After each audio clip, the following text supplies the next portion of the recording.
So here are the tools to do the job in replacing your cam follower or your high pressure fuel pump. We got the 10mm wrench just mainly for the bolt for one of the brackets, 13mm for the pressure relief valve. You'll see in the video I use a line wrench. I just like to use those when I can crack them free, but generally it's usually not too tight. You should be fine with a regular 13mm open end. Then I got a 1/4 inch ratchet, 1/4 inch extension, just a standard 6-inch here. T30. This one's wobbly. You do not need a wobbly, but I highly recommend 1/4 inch on all the T30 stuff because there's a bolt that this would get in the way of if you went with 3/8 drive. 17mm open ends. I have a stubby and a full length. I prefer the full length. A lot of people prefer the stubby. So here's both options if you're worried about how you get to the main high pressure line wrench. And then if you have a late vehicle, you have a hose clamp you're gonna have to get off and replace. So you probably need picks for the factory clamp or some pliers to get in there and get that off. It's usually best to replace it with a new clamp. So that's self-explanatory. Then these are specific to the earlier vehicles, the 05.5 and 06 with the M8 triple square on it. The only reason I have the measuring tape is to show you how long my setup is so you don't have to guess. It's 12.5 inches from tip to tip. So 12.5 inch setup no matter. So if you got a long one of these, you run a shorter extension, vice versa. About 12.5 inches. You could probably, I wouldn't go shorter. You could probably add an inch, 1.5 inches, but then it might be hard for the ratchet. 3/8 drive ratchet, and then this is to get the expansion tank off for the cars that have the banjo style low pressure fitting. And those are the tools. So now we're ready to begin. First things first, this pump brings the pressure up from your standard 4 to 6 bar of the low pressure pump. So we want to bring the pressure down. That way you have less mess, less sprayed fuel. The best way to do that is unhook the N276 valve, the solenoid I spoke about earlier, which you're going to have to unhook anyway to pull the pump. There's a trick to this connector. Most people just pull on it. There's a little push tab that kind of lifts something inside. What I do is I put pressure on it, then I push inward and it'll release. Once it's released, then you do it. That's what you keep from ruining them. If you look, it goes up and down. So the problem is when it's installed, over time, it kind of pulls on itself. So you're pulling on this clip and you're like, it won't come, it won't come. And you get a clip and you destroy it and then you have a broken connector. So that's why you pull on it, push it in, then it comes up, then you pull out. Now, this is disabled. We can just start the car, run it for about 15 to 30 seconds. That'll bring the high pressure rail down to 4 to 6 bar.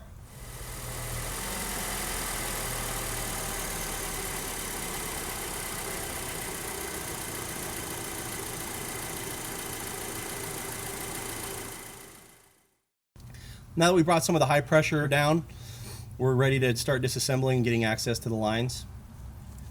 Keep in mind that when you unhook this solenoid and you start the car, you're going to get an EPC light and most likely a check engine light. So those will not go away unless you clear codes. So if you don't have that ability, you might have to be patient and run the car for a while to get that to go away. So first we want to get the vacuum line off for the PCB system. This, you want to squeeze the top and the bottom, and you want to be careful and work it slowly. So I'm pushing the top and the bottom like that.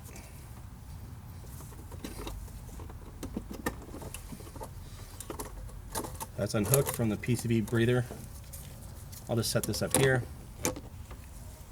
So next we want to hook the low pressure line. It's located here.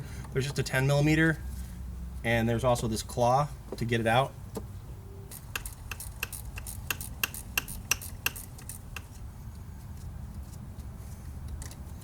I'll set this aside on our cart.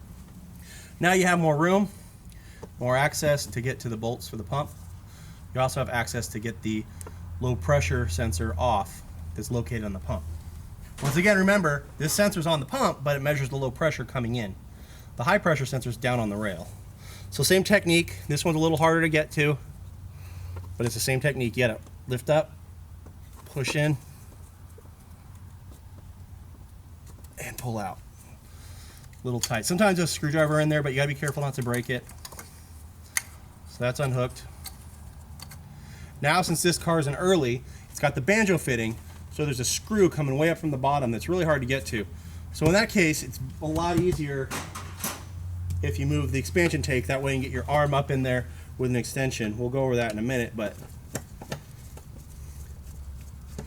the late vehicle is just a hose slid on with a clamp that you can see right down through here.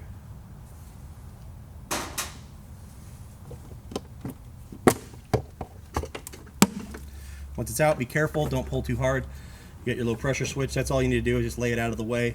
If you keep this on, you shouldn't have a mess. Okay, now we're ready to remove the low pressure line. This is the one with the banjo style fitting. It's held within a metric 8mm triple square socket down in there. So there's a 3/8 wrench. There's some extensions or extension depending on what you have. It sneaks up, so I go underneath. I come underneath and I shove it up, and then I hook the ratchet after the fact, and then you end up getting it on right here, and you poke it into the banjo, the M8. So that's the M8 triple square that goes into the banjo on the 05.5 and 06. The late car will have a hose and clamp, a lot easier to deal with. Another thing you want to consider when doing this is having a magnet, a telescoping magnet that you poke in just like I am with the screwdriver right now, and hold it on the banjo. If that thing falls, it's very hard to find, and there's a lot of places for it to hide. So I'm going to go ahead and start working on this next and keep it safe with a magnet. Another option, if you didn't have a magnet, or if you used to go buy a magnet, you can take some electrical tape, stick it on the end of this before you do, and get it really seated in the bolt, but it still could fall, and the magnet's usually the better option. Okay, so I already cracked this loose. You can see I can turn it by hand, so I already removed the ratchet. Now is a good time to stick the magnet to the side of it. So you do not want to drop that down in the engine. Not fun to find after the fact. Low pressure side's undone. Next is the hex head on the high pressure side. So now I'm going to undo the high pressure line. 17mm open end wrench. Shouldn't need a line wrench. They're big enough, they tend to not strip unless somebody really wailed on it, but we haven't had a problem. So I'm going to get that loose and completely off. Now that I cracked it free, just stepping back a little bit, if you feel like you need more room for the wrench, it's probably best to remove the low pressure valve. You need to remove it anyways to get to one of the mount bolts. This is a 13mm, so you're going to need to remove the cap first. This is a 13mm. This is a line wrench. On smaller ones, I like to crack them at least with a line wrench. So now I'll just use a regular open end. You can try to use a regular open end. I just don't want to be at the risk of stripping it out. So I'm going to go ahead and get that off, and then I'll have more room, and I'm going to loosen that up the rest of the way. Another thing you might want to consider if you're having trouble getting that 17mm is running a stubby and reaching from the back around and underneath, or just from up here once the valve's off. So those are the three basic approaches based on the tools you have, experience you have, and how you're used to working in tight spaces. Now that I have it cracked, I'm switching to a regular 13mm. You're probably fine with a 13mm. I just, on smaller nut sizes, if I can get a line wrench to crack it free, it tends to be better because I'm not going to round off the edges of it, especially on something that's made out of brass. That's also going to relieve some of the low pressure. And we're going to switch to the stubby. I like it from up here because I can just flip it over, go like this, flip it over, grab it. Some people want to dive in and get behind and reach way around like this and get it, but usually once it's loose you can just do that anyways and get it down if it hasn't been messed up. So you can see it sits there neatly. If you had a late vehicle, you'd have a hose you'd pull off right on that side. So the next step is pretty much the last step. We're going to have to unbolt the pump itself and get it out of the car. So now we want to get the 3 T30s off for the pump, which is a 6mm threaded bolt. This one here where the relief valve was is the hardest one to get to. It's easiest to get in there with a 1/4" drive T30. They're not super common. Mine's a wobbly. You don't need a wobbly. That's just what I happen to like to use. So a T30 that's 1/4", or some kind of extended T30 to allow a 3/8 drive. So it would just have a longer bit on it. And these are only torqued to about 8 foot-pounds, 10 Newton-meters. So you should be able to crack them with a regular 1/4" wrench.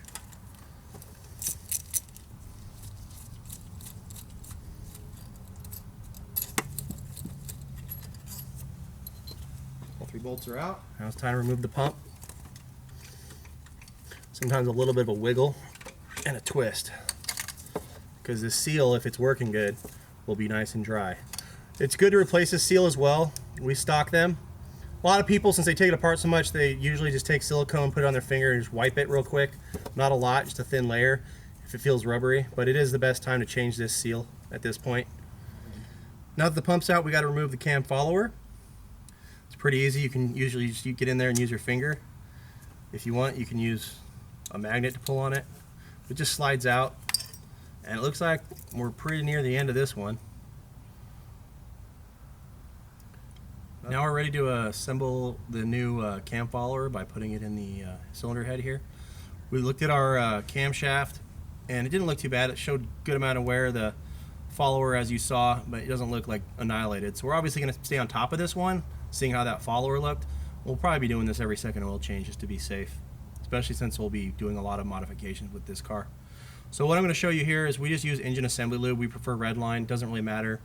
Some people just soak it in oil real good.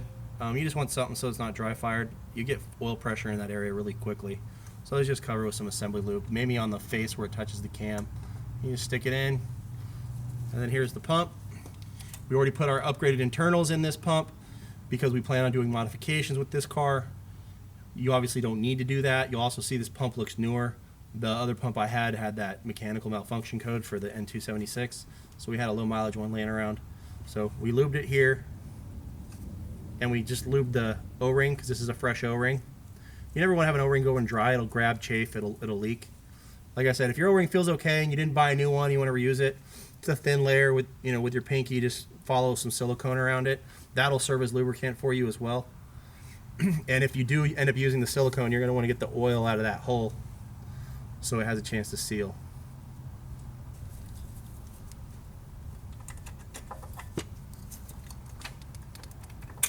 And it's spring loaded, so it's not going to seat. So you're going to want to get the bolts started by hand. And then once they're started by hand, you're going to want to walk them in a pattern so the pump doesn't bind in the bore, since there is some pressure behind it. And it's also luck of the draw on where you ended up on the cam. For example, mine feels like we're on a low spot. If you ended up like that, it's going to have a lot more pressure on it. So you could go down by the crank on the 19mm 12 point and turn the crank manually if you're that picky. But we've installed them where they're right there on the peak or on the base. You just have to push more when they're up here when you go in. Like I said though, not that big of a deal, just pointing out why you'll run into differences if you happen to do these more than one time or do them with friends, help them out. Keep them pressure down. What I'll do, if I can get it all the way down, it's easiest if you just hold pressure down and run this in by hand. That saves you from having to walk it the whole way down. As long as you're rocking it and it's not binding in the bore and you apply pressure, it'll be safe. You notice I'm making sure it's wiggling so it's never going to get caught in the bore, and that's the whole issue with only running one down at a time. If you run it down with a wrench or run it real hard, but I'm wiggling it. So now I'm definitely going to need to tighten the bottom one and finish walking it around, and then I'm going to torque these to 8 foot-pounds. It's actually a little under, or 10 Newton meters. Like you saw before, I got the other one down. That one I'm okay snugging up because the other one was pretty much down.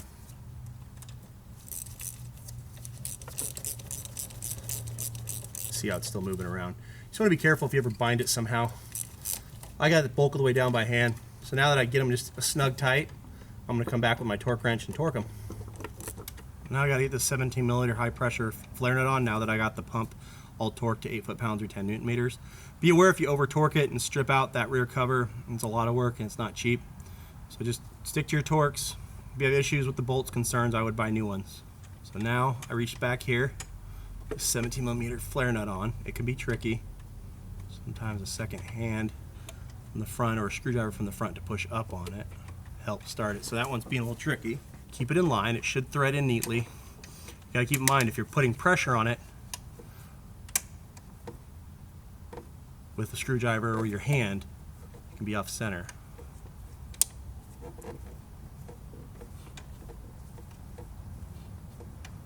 But you know it's started, it'll turn freely and you'll watch it go up. If it takes any effort to get it going at least halfway up, you've got it cross-threaded. As far as I can by hand, it's a good time to just wiggle the line, make sure it's on center. It's a bubble flare. And I'm gonna go ahead and tighten that up. Usually I just do just barely snug with the wrench, and then a quarter turn just to seal the flare.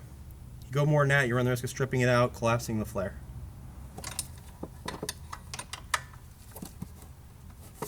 I now have my M8 triple square and my extension I used to remove the banjo bolt. You'll see I put a small piece of electrical tape on there to help hold it, since I previously told you it's not fun to lose. You don't want too big of a piece because then it's going to flail around. So you just want to make sure it's in there. This is actually pretty good. It can hold it. So you got to remember when you're coming back apart, you might have to push down to get it out, otherwise your socket will stay. So now I'm going to have to guide it up.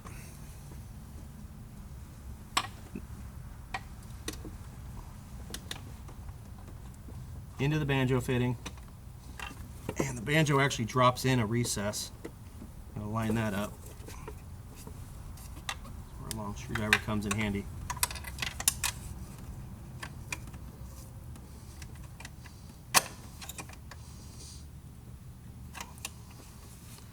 Sometimes as part of the work you could bend the line a little bit. That one looks like it was bent a little bit. Be careful once again on stripping it. You can see when it's lined up. I can tell them a little bit off. So do it by hand, wiggle a little bit, see when it catches. So since this is the banjo car, it doesn't have the hose like the late style car. This is a 5.5. I had to push this around a little bit. Initially I was using a screwdriver. Off camera I used my fingers. You just got it up in there. You want to push a lot of pressure going up with the banjo. And you'll see it's going. And then once it gets snug, you do a similar thing. You only need about a quarter turn to pinch it up. And this is where I said you might lose your socket to the car. I'm ready to pull it out. Just gonna put it down. And it's out. So now we have both the low pressure and the high pressure lines installed. Now we're going to reinstall the low pressure relief valve, the one we took out to gain access for the high pressure flare nut and to gain access to that back T30 bolt. So now we're going to reinstall the low pressure relief valve / gauge tap that goes in the high pressure pump.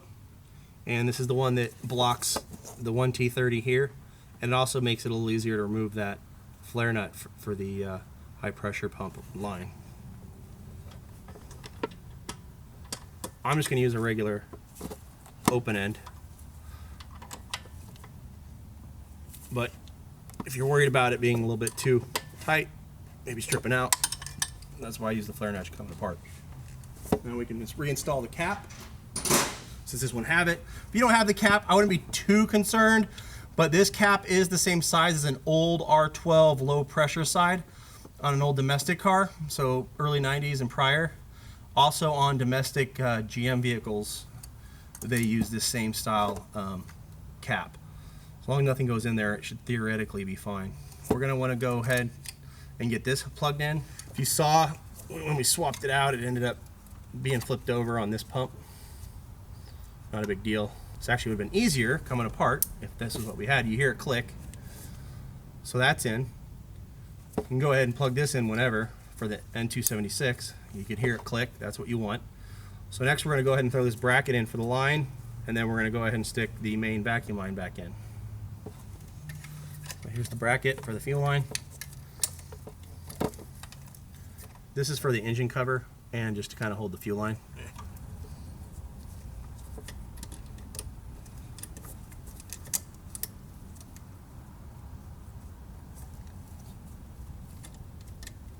So now that I got it started, you'll see the bracket sits on top back here, and the 10mm. That's snug. Got the line. Drop it in. We now want to reinstall the main vacuum line that goes to the PCV / breather. What I like to do, like I said before, anything that's got an O-ring on it, you don't want to assemble it dry, so I'll actually go in with my pinky. I'll just take oil from the oil cap. We'll stick a little bit in there, stick a little bit in there. That way, if you look how dry that O-ring is, that's how you risk losing seal. Because when you go together dry, it can roll it, twist it, crack it, strip it. So oil cap's always a good place for little dabs of oil. And then it'll also assemble a lot easier. Just reinstall the tank. If you happen to unhook this, make sure it's plugged in. Otherwise, when you start the car, you'll get the red tree screaming at you.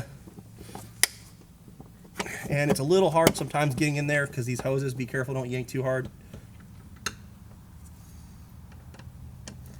That's just a Phillips.